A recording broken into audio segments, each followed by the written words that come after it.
ನರೇಂದ್ರನಾಥ್ ದತ್ ಇನ್ನೊಂದು ಸಂಚಿಕೆ. ಠಾಕೂರರೇನು ಯಾವಾಗಲೂ ಸಿಗುತ್ತಾರಾ? ಡಾಕ್ಟರ್ ಮಹೇಂದ್ರಲಾಲ್ ಸರ್ಕಾರ್ ಅವರು ಠಾಕೂರರನ್ನು ಪರೀಕ್ಷೆ ಮಾಡಲು ಬಂದಿದ್ದರು. ಅವರು ಠಾಕೂರರನ್ನು ಗುರುತಿಸಿದರು. ಮೊದಲು ಮಾಥುರ್ ಬಾಬು ಅವರು ಇದ್ದಾಗ 2 ಸಲ ಭೇಟಿಯಾಗಿದ್ದರು. ಠಾಕೂರ್ ಅವರು ತಮ್ಮ ಕಷ್ಟವನ್ನು ವೈದ್ಯರಿಗೆ ತಿಳಿಸಿದರು ಮತ್ತು ಕೆಲ ಸಮಸ್ಯೆಗಳನ್ನು ರಾಮಚಂದ್ರ ದತ್, ಮಹೇಂದ್ರ ಗುಪ್ತ್ ಮತ್ತು ನರೇಂದ್ರರು ವೈದ್ಯರಿಗೆ ವಿವರಿಸಿದರು.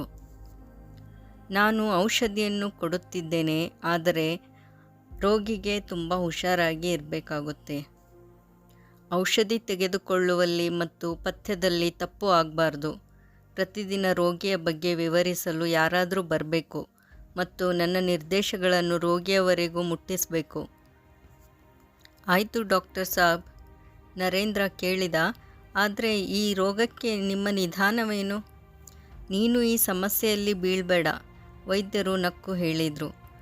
ಹೋಮಿಯೋಪತಿಯಲ್ಲಿ ರೋಗಿಯನ್ನು ವೀಕ್ಷಿಸಿ ಅದಕ್ಕನುಸಾರವಾಗಿ ಉಪಚರಿಸುತ್ತೇವೆ. ಠಾಕೂರ್ ಕಡೆ ನೋಡಿ ಹೇಳಿದರು. ಈಗ ದಕ್ಷಿಣೇಶ್ವರದಲ್ಲಿ ಪೂಜೆ ಯಾರು ಮಾಡ್ತಾರೆ? ನನ್ನ ಅಣ್ಣನ ಮಗ ಇದ್ದಾನೆ, ರಾಮ್ಲಾಲ್.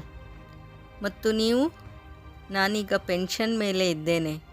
ಮಂದಿರದ ಪ್ರಬಂಧಕರು ಸರ್ಕಾರದ ಹಾಗೆ ಕೆಲಸ ಮಾಡ್ತಾರೆ, ಪೆನ್ಷನ್ ಕೂಡ ಕೊಡ್ತಾರೆ, ನೌಕರಿ ಕೊಡ್ತಾರೆ ಮತ್ತು ತಪ್ಪು ಮಾಡಿದರೆ ತೆಗೆದುಹಾಕ್ತಾರೆ.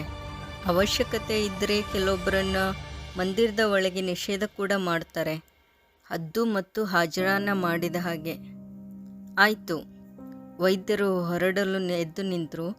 ಅವರನ್ನು ಬೀಳ್ಕೊಟ್ಟು ರಾಮಚಂದ್ರ ದತ್, ಮಹೇಂದ್ರನಾಥ್ ಗುಪ್ತ್, ಬಲರಾಮ್ ಬಸು, ಸುರೇಂದ್ರನಾಥ್ ಮಿತ್ರ ಹಾಗೂ ನರೇಂದ್ರರು ಕೆಳಗಿನ ಕೋಣೆಯಲ್ಲಿ ಸೇರ್ತಾರೆ.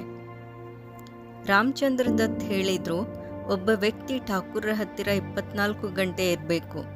ನರೇಂದ್ರ ಹೇಳಿದ, ಠಾಕೂರರ ಹತ್ತಿರ ನಾನಿರ್ತೀನಿ, ನೀವು ಚಿಂತೆ ಮಾಡಬೇಡಿ. ನೀನು 24 ಗಂಟೆ ಇಲ್ಲೇ ಇದ್ದರೆ ನಿನ್ನ ನೌಕರಿಯ ಗತಿ ಏನು? ಓದಲು ಯಾವಾಗ ಹೋಗ್ತೀಯಾ? ಮನೆಯವರನ್ನು ಹೇಗೆ ನೋಡ್ಕೋತೀಯಾ? ಅದೆಲ್ಲದಕ್ಕಿಂತ ಹೆಚ್ಚು ಚಿಂತೆ ಠಾಕೂರದ್ದಾಗಿದೆ. ಠಾಕೂರರು ಇದೆಲ್ಲದಕ್ಕಿಂತ ಅಧಿಕ ಪ್ರಿಯರಾಗಿದ್ದಾರೆ. ಎಲ್ಲವನ್ನೂ ಬಿಡಬಹುದು, ಆದರೆ ಠಾಕೂರರನ್ನು ಬಿಡೋದಿಲ್ಲ. ನೀನು ನೌಕರಿ ಬಿಡ್ತೀಯಾ? ಇಷ್ಟು ಕಷ್ಟಪಟ್ಟು ಸಿಕ್ಕ ನೌಕರಿ ಬಿಟ್ಟು ಬಿಡ್ತೀಯಾ? ನೌಕರಿ ಏನು ದಿನ ದಿನ ಸಿಗುತ್ತದೆಯಾ? ಠಾಕೂರರೇನು ದಿನ ದಿನ ಸಿಗ್ತಾರಾ?